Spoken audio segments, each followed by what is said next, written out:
buenas tardes. Un nuevo miércoles y como todos los miércoles desde hace más de 6 años, una nueva edición de Miserias de la Economía. Un programa de crítica económica, pero también de economía crítica. Ahora por el 32.1 de la televisión digital abierta. Y bueno, justo cuando se cumplen 11 años de la desaparición de Julio López, se cumplen también exactamente 50 días de la desaparición de Santiago Maldonado. Nuevamente desde este programa exigimos la aparición con vida y el castigo a los culpables, pero también ahora sumamos nuestra exigencia de que se renueve la ley 26160 de emergencia territorial de los pueblos aborígenes, que suspende hasta tanto se haga un conteo, un censo general de las poblaciones originarias, suspende todo intento de desalojo por producto de esa emergencia territorial. Esa ley vence a fin de año y debe renovarse su vigencia. Y bueno, este miércoles la producción ha decidido salir de la rutina, de tanto análisis de las PASO, de las pre-PASO, de las post-PASO, de lo que vendrá en octubre, de cómo juega la economía, la política, la ideología, etcétera, para adentrarnos en un terreno en principio más abstracto, pero a poco de andar se verá que no lo es tanto, que es la recuperación que han hecho un grupo de investigadores de la Universidad de Quilmes del debate alemán sobre la teoría de la derivación del Estado. Un debate que se dio hace 40 años en Alemania, en los ámbitos de la Escuela de Frankfurt y sus alrededores, pero que bien mirado puede tener vigencia en la actualidad, ¿no?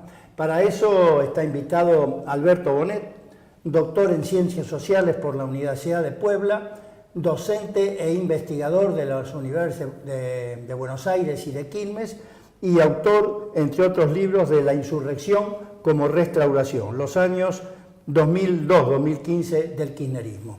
Y también otro de los que trabajó en esa compiladora, en esa compilación, Adrián Piva, que está por llegar, anda un poco demorado, sociólogo, docente e investigador de las universidades de Buenos Aires y de Quilmes, y autor, entre otros libros, de La década kirchnerista, o algo por el estilo, porque no alcanzo a leer la letra, pero algo por el estilo. Bueno, estaba invitada también una especialista en asuntos del Estado, como es Mabel Coiterrey, pero está con un problema de salud, así que no podemos cubrir el cupo femenino como tratamos de hacerlo en todos los programas. Tenemos que ir ahora a un corte, pero antes de eso les había informado en el último programa que este programa, Miserias de la Economía, estaba ternado a los premios El Negrito Manuel por la asociación AAPREM, que es integrante de APTRA. Bueno, tengo que decirles que nos quedamos en la gatera, no hemos ganado el premio, pero hemos participado en la nominación, lo cual significa un nuevo éxito en la continuidad de los éxitos que va teniendo Barricada TV y que nos presenta nuevos desafíos de aquí hacia el futuro. Ahora sí, vamos a un corte y enseguida regresamos.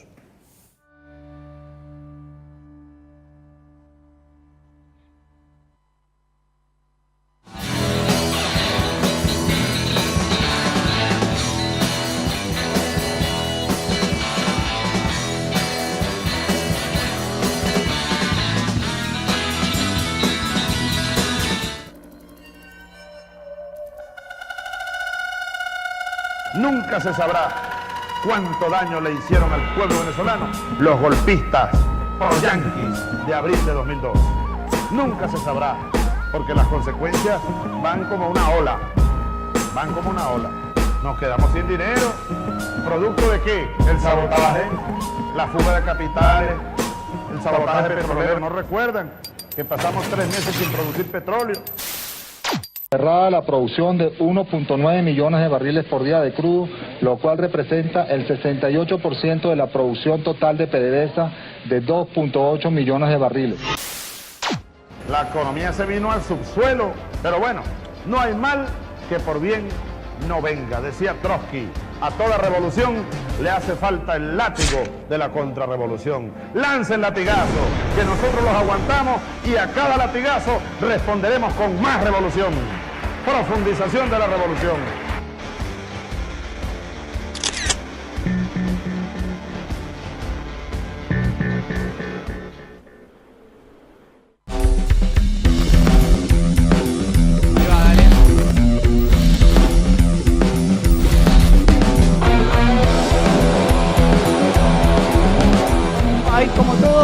manto de sospecha que se construye de los medios hegemónicos sobre lo que fue el terrorismo de Estado, sobre el mismo 24 de marzo, que como decía, como pueblo es un día de fiesta, pero es un día también de lucha, de alegría y de unión.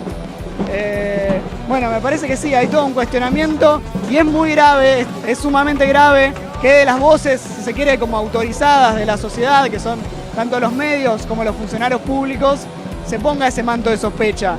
Y bueno, también que estemos todos y todas acá y hoy sea un día casi de tanta movilización y tan grande, de una fiesta popular como el 24 de marzo, habla que hay un rechazo social profundo contra ese, digamos, ese discurso.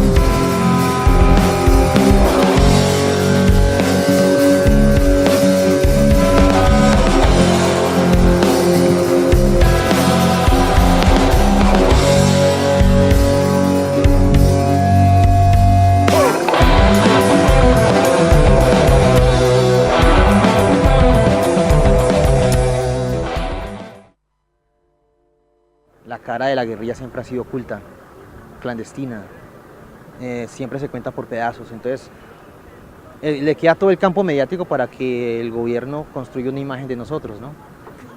De ahora en adelante, pues yo creo que el trabajo es precisamente ese, ¿no? Mostrar la verdad, donde se van a mostrar con cifras en mano quiénes son los victimarios y quiénes son las víctimas, con una verdad histórica como la que ya marcamos nosotros en La Habana, donde se muestra quién inició la guerra, por qué se iniciaron las FARC, cuál es la lucha de las FARC, con estadísticas en mano, ¿no? Los paramilitares, los falsos positivos, la inversión norteamericana en la guerra y la defensa del pueblo colombiano, que en realidad ha sido el mismo pueblo el que ha financiado o el que ha impulsado de cierto modo la resistencia armada desde el inicio. Y los medios de comunicación pues son vitales.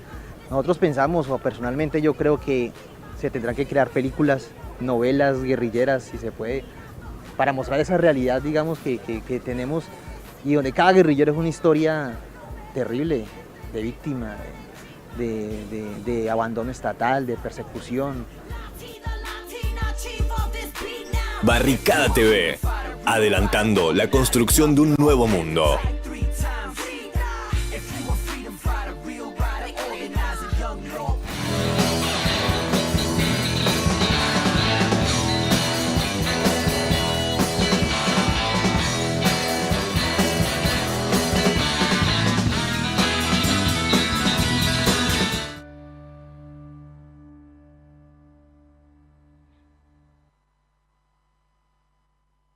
Ya estamos nuevamente en el aire y nuestro segundo invitado, Adrián Piva, ha llegado. El libro de él, que no recordaba el título, es Economía y Política en la Argentina Kirchnerista, y el de Alberto Bonet, lo reiteramos, La insurrección como restauración, el kirchnerismo, ¿no? Y ya que estamos, antes de empezar, les hago una pregunta, porque estaba viendo recién que los dos libros son del 2015 y ustedes trabajan en el mismo equipo de investigación. Sospecho que son enfoques algo diferentes. Sí, puede haber, hay matices, sí, no son de enfoques radicalmente diferentes, ¿sí? Creo que no, por lo menos, pero... Bueno, pero en todo caso matices. vale la pena leerlo y comparar y saber qué discutieron, porque acá no lo sabemos. Sí. Bueno, muy bien. Vos sos investigador del CONICET, ¿hay alguna novedad del último conflicto? Ayer se decidió levantar la toma en función de un ofrecimiento de una reunión por parte del gobierno y de un compromiso del gobierno de revisar algunas de las demandas formuladas desde la red de afectados y desde la asamblea de trabajadores que estuvo en este momento, todos estos días acompañando la toma. Así que ahora, digamos, el martes a las 9 de la mañana están con los compañeros convocando a todos los que podamos ir para estar ahí acompañando el momento ese de la negociación y, digamos, llevando a la mayor cantidad de gente, movilizando a la mayor cantidad de compañeros. Esa es la situación hoy. Bueno, pero quiere decir que alguna novedad nueva, positiva hay, ¿no? Sí. O sea, que de alguna manera que la presión da resultados, Sí. algún resultado, ¿no? Bueno, entremos al tema de hoy en día. Ustedes mismos dicen que es un debate que no ha circulado muchísimo, que no superó los marcos del mundo académico, y más siendo en Alemania. Entonces, para que nuestros seguidores entiendan un poco, ¿qué es esto de la teoría de la derivación del Estado? Bueno, el debate alemán de la derivación del Estado transcurrió en la primera mitad de los 70 aproximadamente. Tuvo como dos digamos, centros importantes, que fueron Berlín y Frankfurt, y abarcó, digamos, un conjunto de intelectuales de izquierda ligados a lo que era la escuela de Frankfurt, digamos, era la tercera generación, podríamos decir, segunda o tercera generación de la escuela de Frankfurt, y en un contexto muy particular que es el del ascenso de la socialdemocracia. Que la escuela de Frankfurt es de los años 20. La escuela de Frankfurt arranca en los años 20. Sí. Por eso, sí, posiblemente la segunda generación. Sí, sí. Sí, en realidad la segunda generación es la de Offe y Habermas. Ellos son más o menos de la misma generación, son un poco más jóvenes, digamos, ¿no? Pero sí.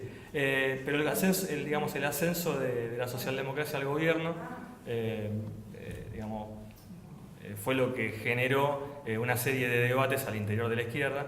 Además, un ascenso tardío en el caso alemán, ¿no? Porque digamos, asciende la socialdemocracia al gobierno en el momento en que el keynesianismo empieza a mostrar síntomas de crisis, pero, digamos, junto al ascenso de la socialdemocracia, lo que emerge es una fuerte ilusión en lo que ellos llaman el Estado social por parte de los trabajadores, que es coincidente con una fuerte agitación en el movimiento estudiantil, pero que a diferencia del caso francés y del caso italiano no tuvo el acompañamiento del movimiento obrero. Claro, era más estudiantil y más...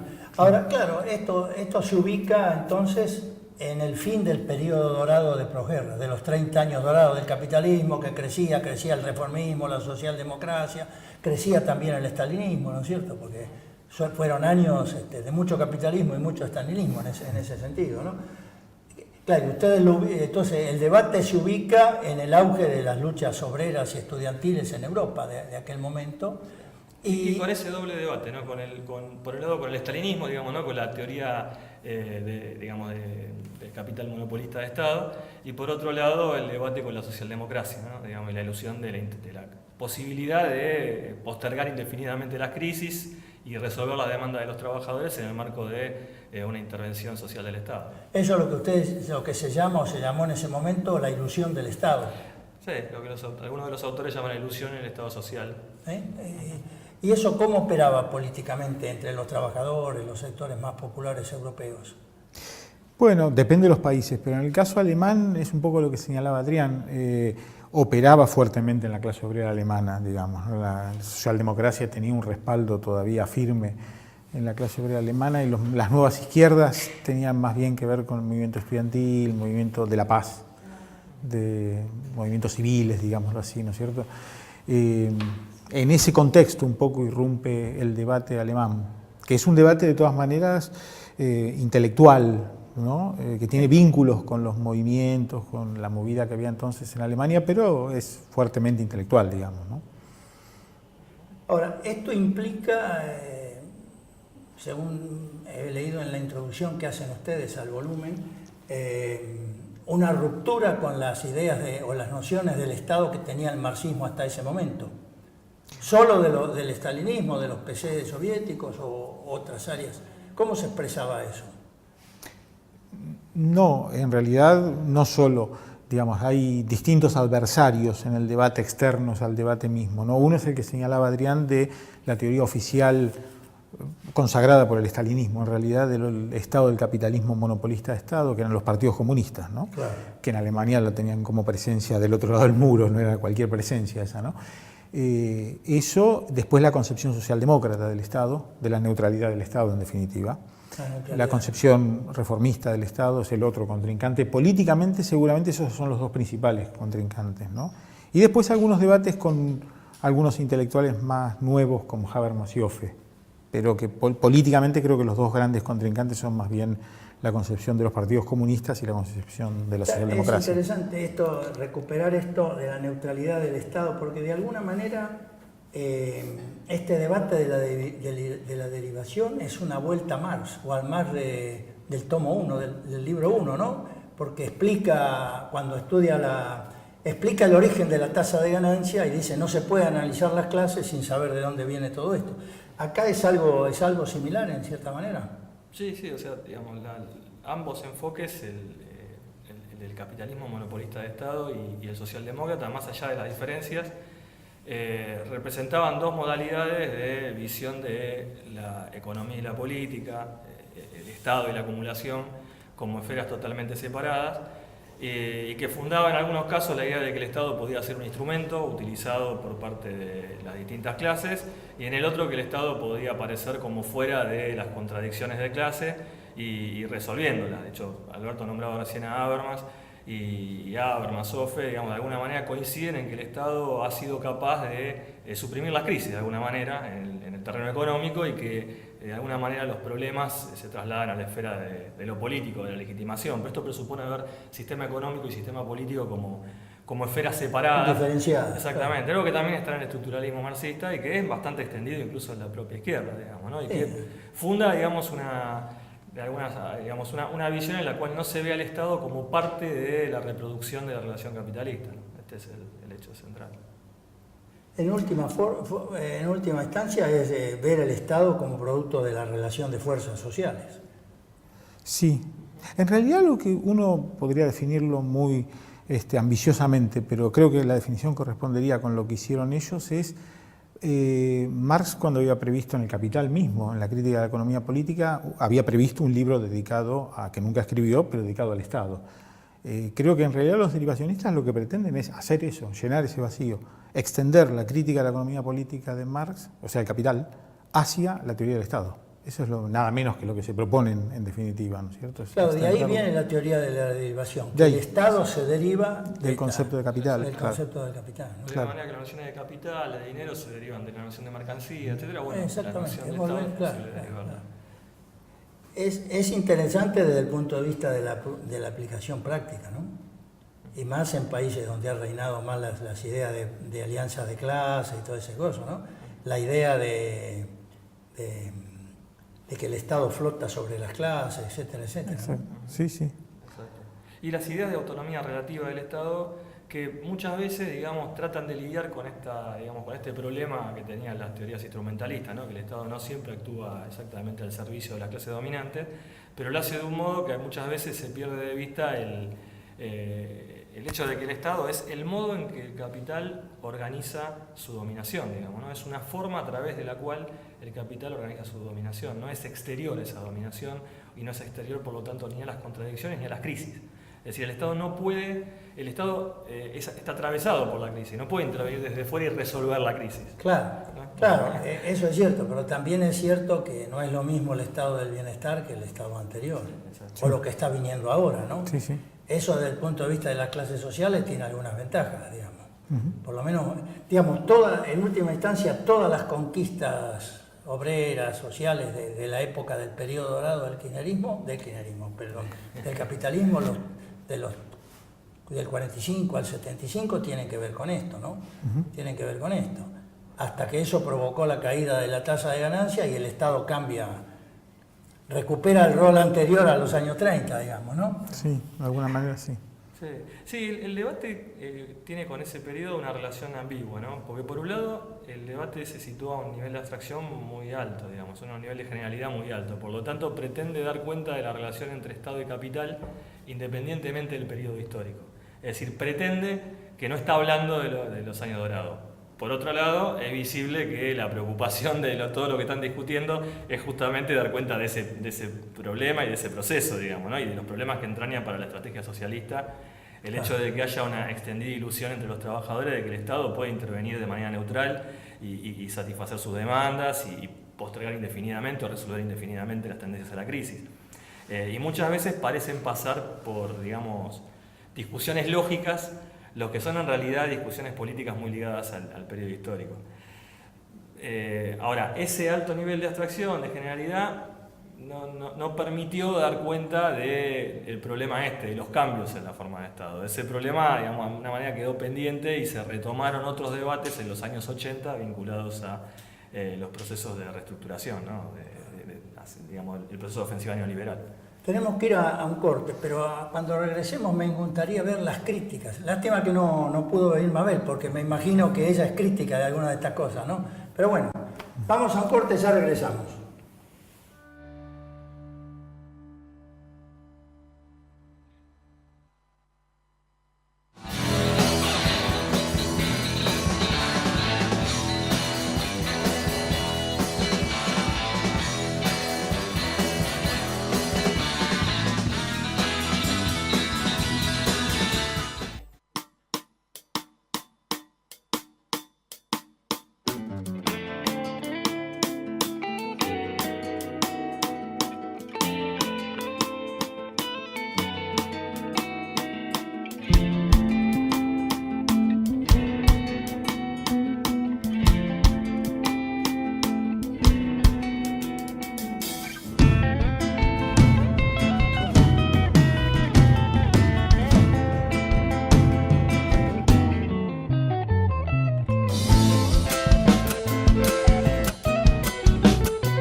esa política con todas las palabras.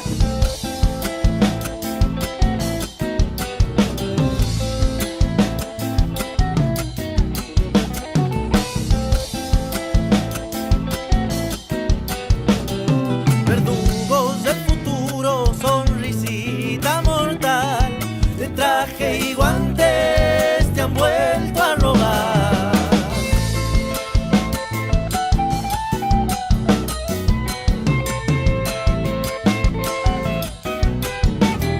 Si espinan tu camino, ya no mires atrás, peor es mentirse y morir sin pelear.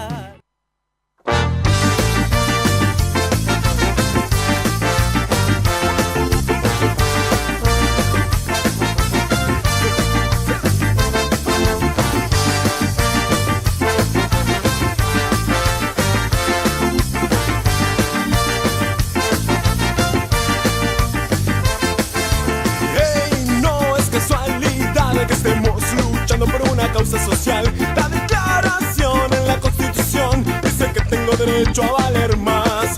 Solo para cuando la quieran soltar. Está rica la teta de gobernar.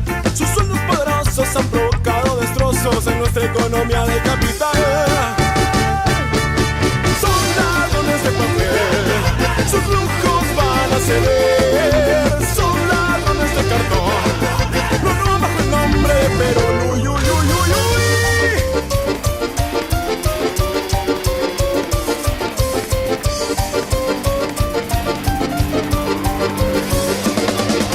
Mierda de gobernantes, mierda de corrupción, mierda de gobernantes, ya no hay solución.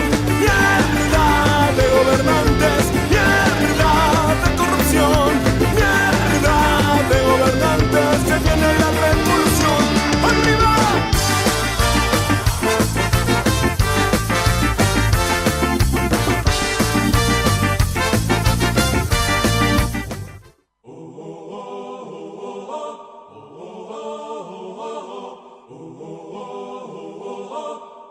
Pongo por delante de nosotros al comandante de todos los comandantes, al Cristo Redentor, crucificado y resucitado, al Cristo y su mensaje liberador, al Cristo y su mensaje de amor, de la justicia social. Y los llamo a todos. Los que quieran patria, vengan conmigo para que sigamos haciendo patria.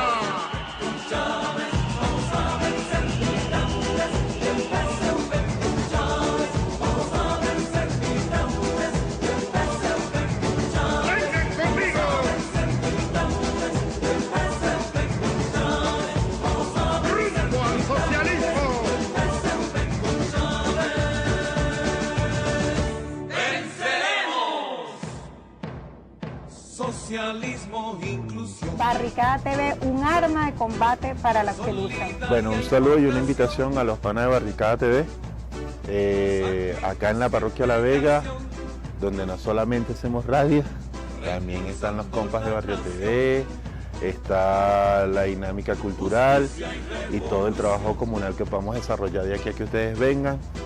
Bienvenidos y aquí los esperamos. Un saludo y un abrazo a Barricada TV.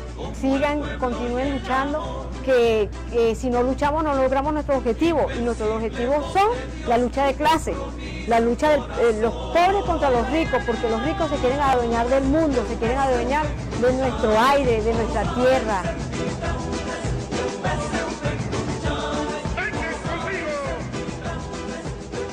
Y decirles que las Malvinas son nuestras, las Malvinas son de Argentina, y que las Malvinas no nos van a quitar, y que son circunstancias de la vida, los imperios caen.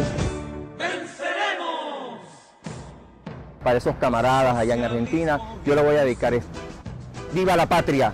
¡Viva la revolución! ¡Viva Chávez, carajo! Un saludo, pronto los verán por allá. Sacrificio, integración, reimpulsando la nación, justicia y revolución.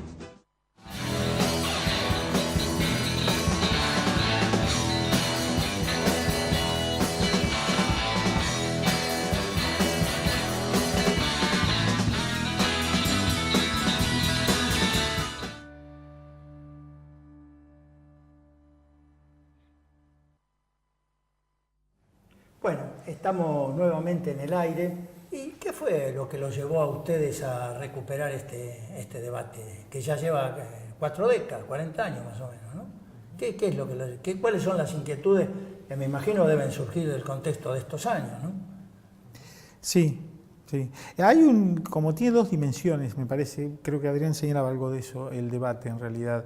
Una dimensión que es teórica, que no es pequeño problema en el marxismo, la teoría del Estado, porque tenía agujeros bastante grandes y creo que, digamos, es quizás el principal aporte de la teoría del Estado reciente, digamos, contemporáneo, el de los derivacionistas. Y además aportes a cuestiones más concretas o específicas, por ejemplo, los problemas de los límites y las contradicciones del intervencionismo de Estado, problemas mucho más vinculados con cuestiones políticas más cotidianas, digamos, ¿no? Parece que en los 2 niveles hay aportes importantes, ¿no?, que justificaban tomarse este trabajo, que es inédito, digamos, porque nunca se publicaron el debate en su conjunto, ni siquiera en alemán en sentido estricto, está disperso, digamos, ¿no? No, es y muy en otra ambicioso, lengua. han incluido Claro. Es un volumen muy grande, ¿no? Por eso es digital, porque comercialmente sería imposible que alguien lo quisiera hacer, ¿no? Sí, la situación actual está colgado en la página de herramienta, digamos, en un formato provisorio. Se va a salir después con un formato de libro electrónico, también disponible gratuito, obvio.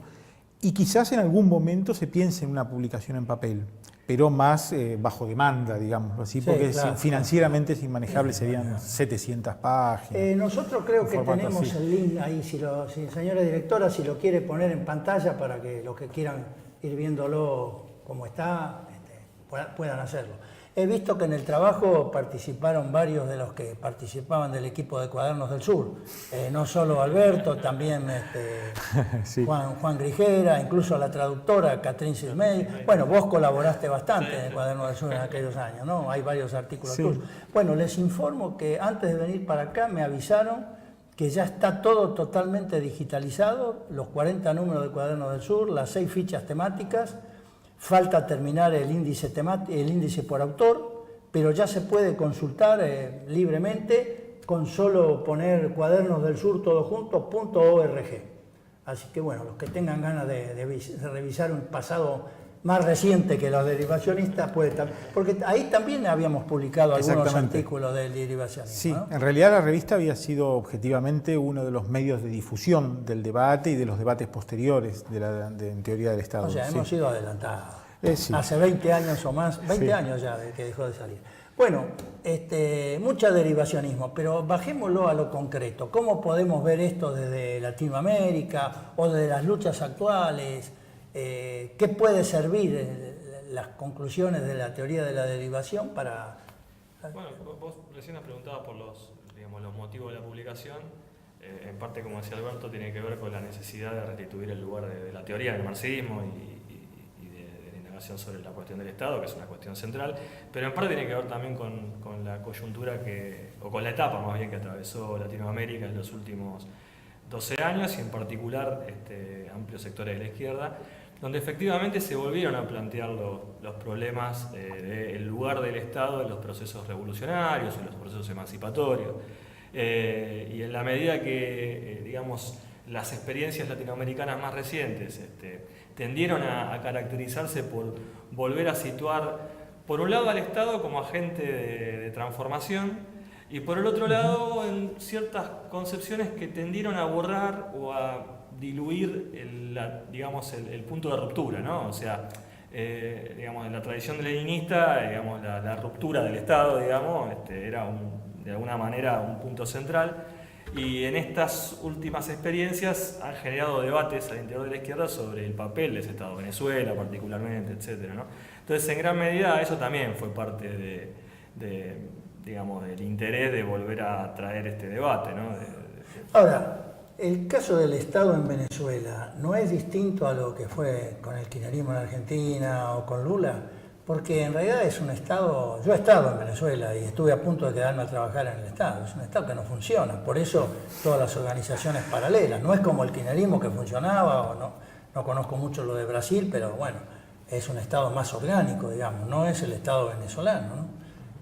Me parece que hay diferencias ahí, sí, ¿no? Sí, hay diferencias importantes, sí. En América, en Latinoamérica, digamos, hay estados que son bastante modernos, digamos, como el argentino, el brasilero, en cierta medida el propio mexicano también, ¿no? Y hay otras realidades estatales en otros países. Todos los del Cono Sur, en realidad.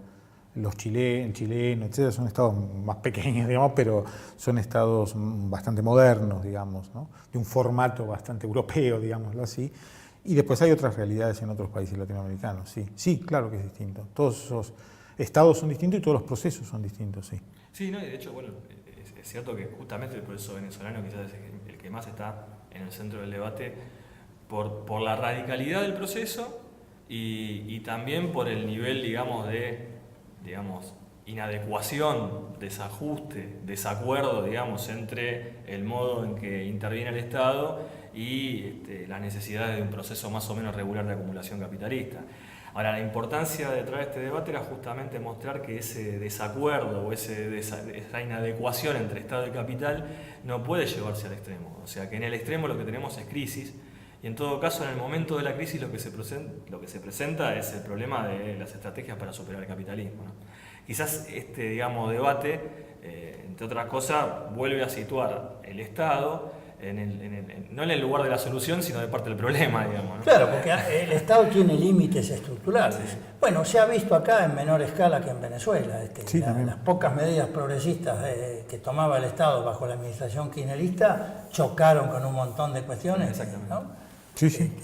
Y mirando desde este enfoque la cuestión ahora venezolana con la ANC, la Asamblea Nacional Constituyente, las organizaciones comunales, que son organizaciones por fuera del aparato del Estado. Hay que ver si con el tiempo el Estado las coopta o no, eso no lo sabemos, pero de todas maneras es una mecánica, en realidad es una mecánica que si avanza hasta donde tendría que avanzar se lleva puesto todo. Sí, lo que pasa es que uno de los problemas de la ilusión en el Estado social de las clases obreras europeas en los 60 o las diversas modalidades de ilusión en la intervención del Estado en Latinoamérica tienen que ver con que en el momento en que se acerca la crisis también la clase obrera queda atrapada en la defensa de una estrategia que le permite bloquear los intentos de ofensiva capitalista hasta cierto punto, pero no superarlos, digamos, ¿no? Y eso es parte del problema de este giro a la derecha que tenemos actualmente. Digamos, ¿no? El giro a la derecha no es totalmente divorciable de los callejones sin salida, los que lleva una estrategia de resistencia que en un punto se encuentra sin más respuesta. El caso argentino es típico, ¿eh? Sí, el caso argentino de los 90. Una burguesía nacional desarrollista, un movimiento obrero nacional desarrollista también, que choca permanentemente con esos límites, pero que no es capaz no se propone superarlos, ¿no? Pero quizás la experiencia más donde se vuelve más visible eso haya sido en los 90 las privatizaciones. La resistencia a las privatizaciones, ¿no? La falta de un horizonte que no fuera la defensa del Estado preexistente, digamos, en la Argentina, ¿no? En el proceso de privatización de los 90 se notó muy notoriamente eso, ¿no? Y en los 80 la defensa, ¿no? Y en los 80. Digamos, de un patrón de acumulación, una relación entre Estado y economía que ya estaba en crisis. Y en la medida que la única estrategia que podía, digamos, articular la clase obrera era la defensa de ese patrón, la crisis de ese patrón era la propia crisis de estrategia de la clase obrera. O sea, aparte de la derrota que posibilitó la ofensiva posterior, está vinculado a eso. Y en Europa también pasó lo mismo, ¿no? Lo que pasa después del debate alemán, ¿no? Desde el 75 hasta el 80, es esa historia, ¿no? La historia de cómo se desarticula la estrategia socialdemócrata de la clase obrera. Y esto, digamos, es parte de la explicación de cómo se generan las condiciones para la ofensiva neoconservadora desde finales de los 70, principios de los 80. Y el caso más evidente en Europa fue el thatcherismo en Inglaterra. Digamos, el thatcherismo en Inglaterra, la defensa de la clase obrera laborista, digamos, del Estado preexistente y la avanzada del thatcherismo, ¿no? Bueno, vieron que el capitalismo, el Estado francés, ahora finalmente está llegando a un punto con mucho retraso, casi con 20 años de retraso con respecto a los otros, porque Alemania hizo las reformas neoliberales hace mucho tiempo, ¿no? Y fue la socialdemocracia en $2000 que avanzó más. Exactamente. Ni Kohl había llegado tanto, ¿no? Exactamente. ¿no? Claro, el estado del bienestar siempre fue también mucho más fuerte en Francia que en otros lados de Europa, ¿no? Me parece, por lo menos que en Alemania y en eso, ¿no? Sí, no sé, digamos, Alemania en los últimos 15 años, digamos, el proceso de precarización del trabajo fue muy fuerte, digamos, ¿no? Sí, se adelantó a la reforma, porque ahora la reforma laboral en Francia también está en Italia, también la previsional, Acá Brasil, lo que pasa que desde que China se ingresó a la OMC en el 2001, elevó tremendamente el piso de competitividad, ¿no? Porque con salarios de $300 por mes y condiciones de trabajo de la Argentina de los años 30, ¿quién puede competir con eso? O reforman o reforman, si no el capitalismo no sé dónde van a ir, ¿no? Incluso el capitalismo argentino. Las reformas que quiere hacer el gobierno Macri acá casi que son de sobrevivencia, porque digamos, Brasil le sacó 2 largos de ventaja con esto que hizo.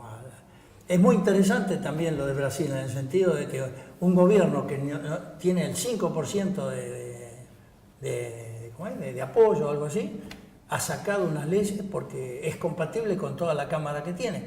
Acá el macrismo dice, nosotros no vamos a sacar la ley, porque probablemente no la pueda sacar por el Congreso una ley de esa característica, ¿no? Sí, bueno, es histórica la debilidad, ¿no?, relativa de la clase obrera brasileña en relación a Argentina. No, claro, o sea, el punto de comparación. Gran parte de los debates sobre la industrialización brasileña en realidad debían empezar por ahí, ¿no? Que en Brasil en el año 64 se instaló una dictadura que es la gemela de la del 66 acá, y se prolongó hasta el 85. Pero perdura, exactamente, claro. La dictadura de la Onganía en el 66, en el 69 frente al Cordobazo, y aún la clase obrera después de la dictadura muestra una capacidad de resistencia, una vitalidad que no tiene en Brasil. ¿No? Pero de todas maneras es interesante porque el gran desarrollo industrial que tuvo Brasil ahora, en realidad en estos años con Lula, Brasil se primarizó mucho más que Argentina con los Kirchner. Mucho más, ¿no? Sí. Y eso que era una burguesía, la burguesía paulista, una burguesía muy potente, y sin embargo... Sí, también es cierto que la burguesía industrial brasileña se transnacionalizó más, ¿no? O sea, las dos cosas, ¿no? O sea, bueno, seguro. Pero digamos, el peso industrial acá no decreció tanto como en Brasil, ¿no? Sí. Bueno, tenemos que ir, ya me hace enseña, un nuevo corte, el último, nos quedan unos 10 minutos, pero me interesaría que analizaran ustedes a la luz de la teoría de los derivacionistas el Estado en el menemismo, en el kirchnerismo y lo que tenemos ahora, y bueno, y si alguien se anima a decir para dónde vamos, vamos al corte, enseguida regresamos.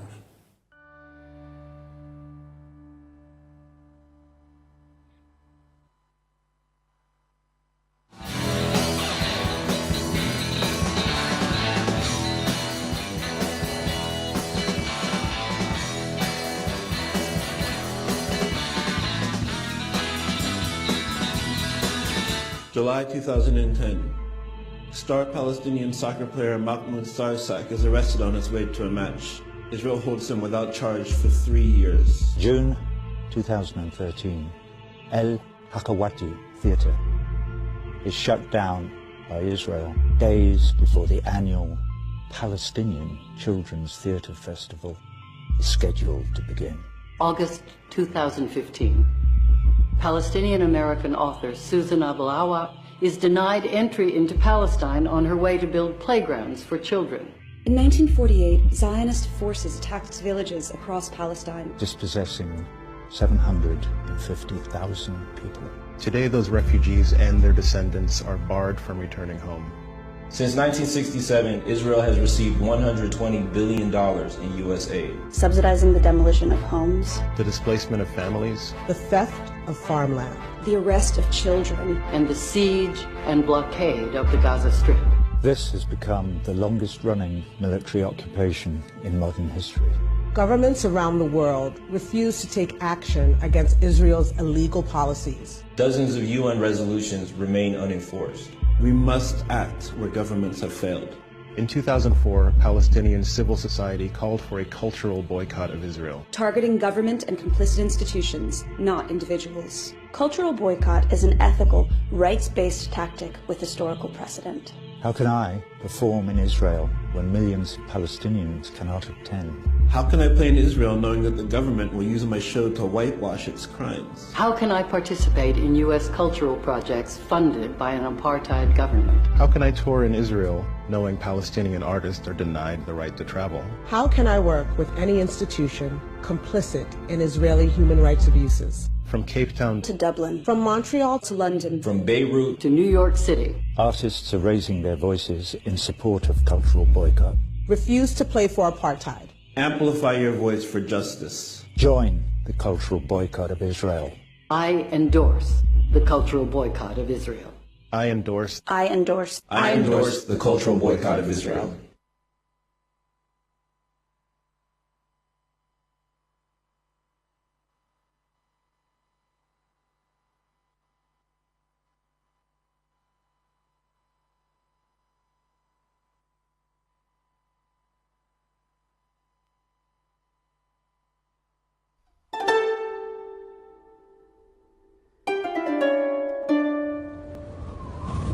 Necesitamos tener nosotros mucha solidez moral, cada militante, ética y mucha seguridad en nuestros planteamientos para convencer.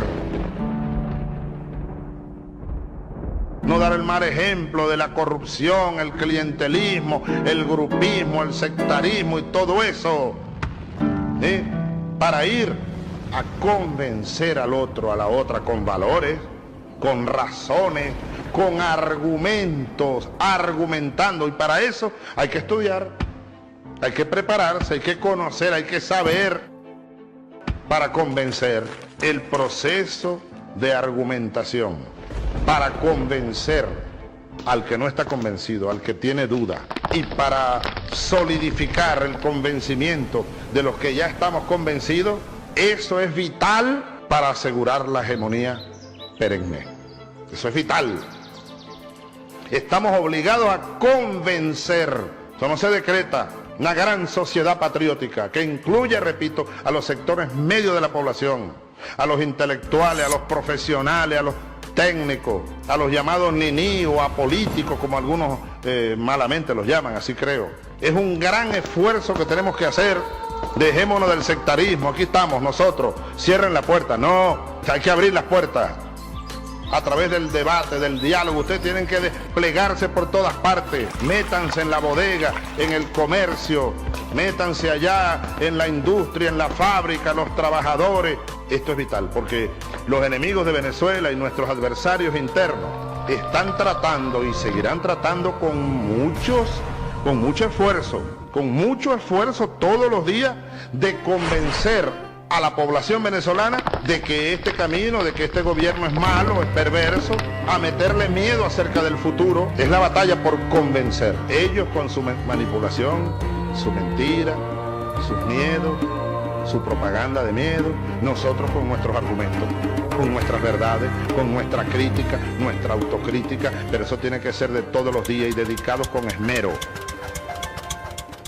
La unidad no es aquello de monolítico, que vamos a ser todos iguales y todos patria muerta venceremos. No, la unidad es diversa, a veces es incluso contingente, es decir, va evolucionando, se fortalece, se debilita, como el huracán, sopla fuerte, de repente se va el viento, como la lluvia, llueve fuerte, de repente dejó de llover. Hay que ir cabalgando sobre la unidad, revisándola, fortaleciéndola, cohesionándola, alimentándola, con debate, con argumentos, convenciendo. Esto es vital. Ahora, los primeros convencidos tenemos que ser nosotros, para luego ser convencedores, permítanme la palabra.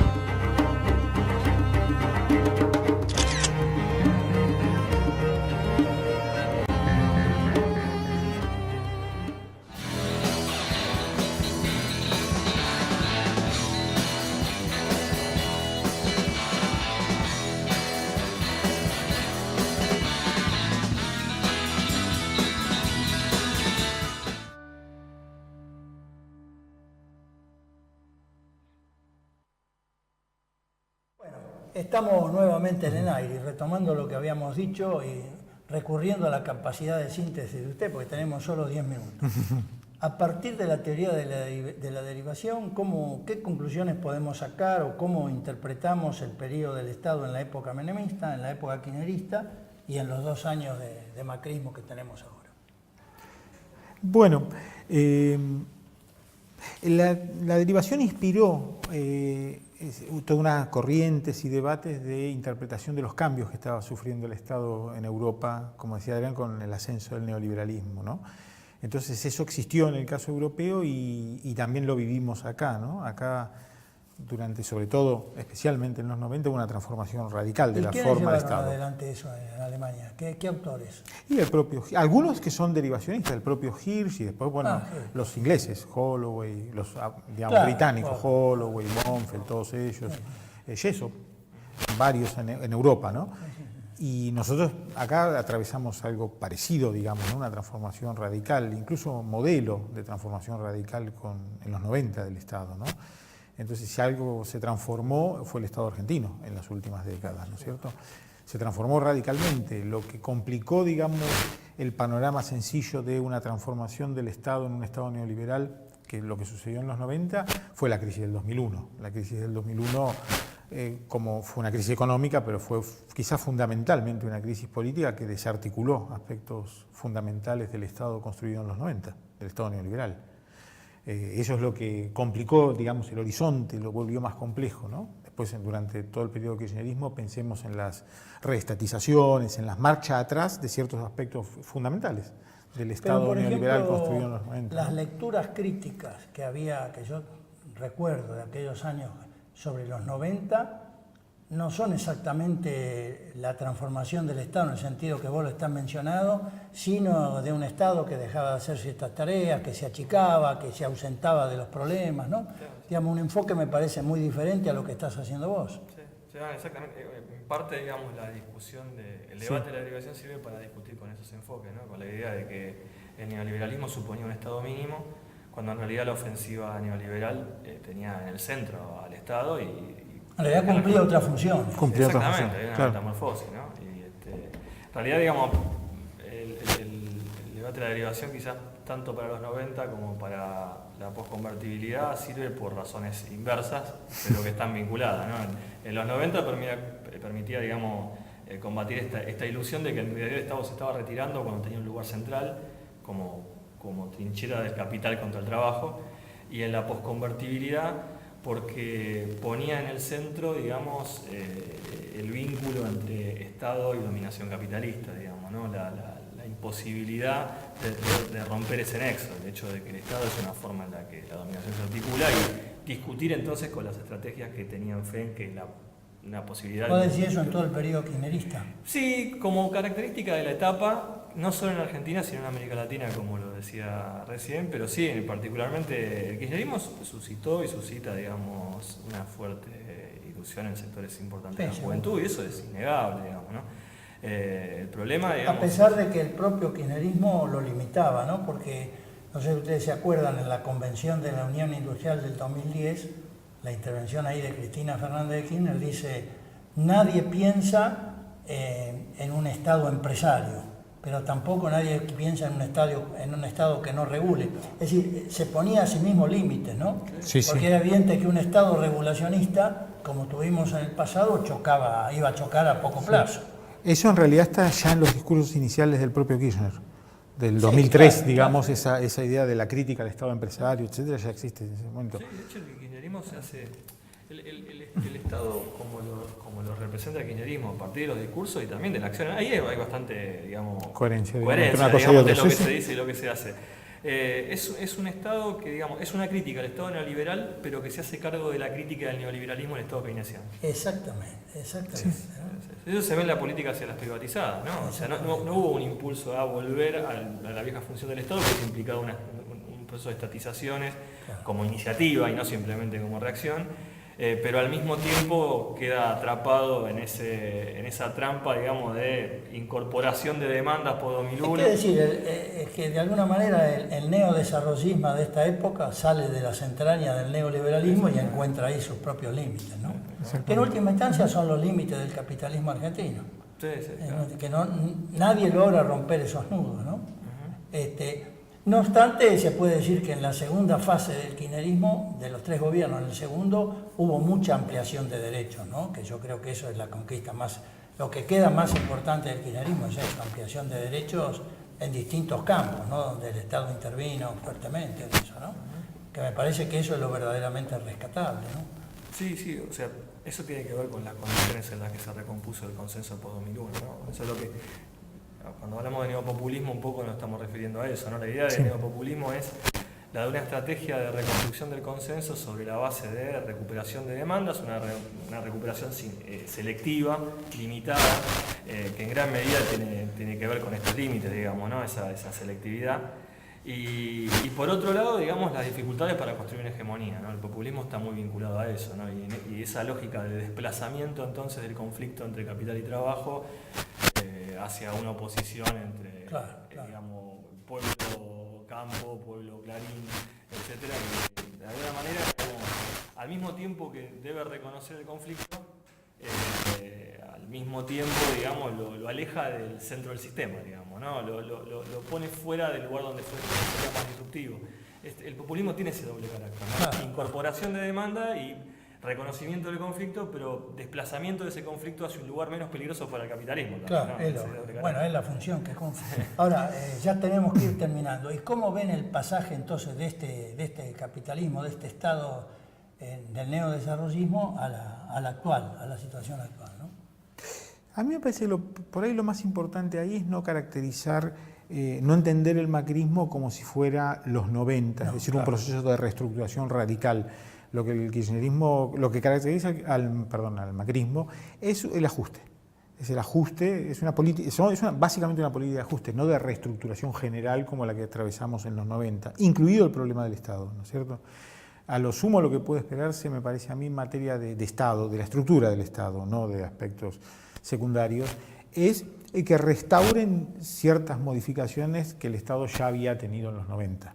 Es decir, que si pudieran reprivatizaran empresas que habían sido estatizadas forzadamente en la década anterior, etcétera, pero no innovarían, volverían en todo caso a restaurar un modelo que fue el modelo instaurado en los 90, en la medida en que pudieran. Y no creo que se interesen por ahora en reprivatizar nada, porque no sé si alguien va a agarrar eso primero. El problema es ese, si pueden hacerlo, porque no están dadas las condiciones tampoco para que lo puedan hacer eso. En otro orden, el macrismo es más que el ajuste, porque el macrismo tiene un proyecto de reestructuración del conjunto del capitalismo argentino, con sectores que quedan afuera, sectores que hay que potenciar y sectores que ya son altamente competitivos, que no estaban en la agenda anterior, ¿no? Sí, me parece que eso es una reestructuración profunda, que por eso tiene que ganar las elecciones, ¿no? Sí, yo tengo dudas. No la de ahora, sino la del 2019. Sí, claro. Yo ahí tengo dudas, ¿no? Por un lado, yo estoy de acuerdo con Alberto que, digamos, hay diferencias significativas con los 90 que hay que tenerlas en cuenta. Por otro lado, el macrismo no tiene atrás una derrota de la clase obrera. No, claro. Y eso se manifiesta. Eso es muy significativo. En el hecho de que, si bien el macrismo ha avanzado en muchos aspectos, ha tenido que retroceder mucho. Digamos, si uno quiere encontrar una medida cuantitativa, el déficit, ¿no? Es una medida cuantitativa de ese límite, que se incrementó incluso. Sobre la reestructuración, yo tengo duda del vínculo de ese proceso de reestructuración con lo que está pasando a nivel mundial. Yo creo, no sé si tenemos una adecuada comprensión de lo que está pasando, ¿no? Post-2008. No, porque, digamos, antes creo que algo charlábamos, ¿no? Sobre este programa de las clases capitalistas a nivel mundial, ¿no? De reforma laboral, reforma previsional, reforma fiscal, que aparece en todos lados, reforma tributaria, ¿no? Que aparece en todos lados con diversos modos. Hacía tiempo que no se veía, digamos, un programa que manifestara esa unidad en países tan distintos. Y por otro lado, desde 2008 los países de la OCDE tienen un crecimiento débil. Se está recuperando la economía mundial. Se está recuperando la economía mundial. Es una recuperación muy malsana, me parece. No sé si nadie se anima a decir que va a haber un periodo prolongado. Por eso digo, ¿hasta qué punto ese proceso de reestructuración involucra una ruptura con el periodo anterior o profundiza ciertos rasgos? Digo, en Argentina, por ejemplo, ya hace muchos años que hay una tendencia a una reorientación exportadora de la gran industria, digamos, ¿no? Un modo de acumulación que ha dualizado la estructura industrial y la fuerza de trabajo. Yo no sé si esos rasgos centrales se van a modificar, ¿no? Si lo que intenta el macrismo es un cierto disciplinamiento que permita un funcionamiento más normal de la acumulación y del Estado, ¿no? Tenemos que terminar, pero yo tengo la impresión, esto da para un programa aparte, ¿no? Pero que el capitalismo argentino está en una encerrona, porque no sé si la sociedad y el capitalismo permitiría el ajuste que tiene que hacer profundo, que va a tener que hacer inevitablemente el macrismo para que sobreviva el capitalismo. Ahora, no creo, según algunos otros resultados electorales, que el capitalismo argentino está dispuesto a volver a las regulaciones, al control cambiario, ese tipo de cosas. No tiene salida, sino. ¿Qué va a pasar? Si hay una salida es el macrismo, que sobre una crisis muy profunda y tirar al hoyo a varios millones de personas. Esto no da ninguna salida, porque volver atrás no es ninguna salida, ¿no? Bueno, estamos en esa encerrona, ¿no? Bueno, se nos fue el tiempo. Gracias, gracias a Piva, Alberto Bonet, muchas gracias por venir acá, por traernos este debate. Esperemos que para ustedes que están del otro lado de la pantalla el debate les sirva para comprender un poco más. Puede parecer abstracto, pero bueno, hay que traerlo, hacer un esfuerzo para traerlo a la realidad. Consulten en la página web de Herramienta, ahí van a encontrar los textos y pueden interesarse en todas estas cuestiones. Y nosotros nos vemos la semana que viene a la misma hora por acá por Barricada TV. Pero usted no se mueva del canal, que ya viene el Noticiero Popular. Será entonces hasta dentro de 7 días. Muchas gracias a todos.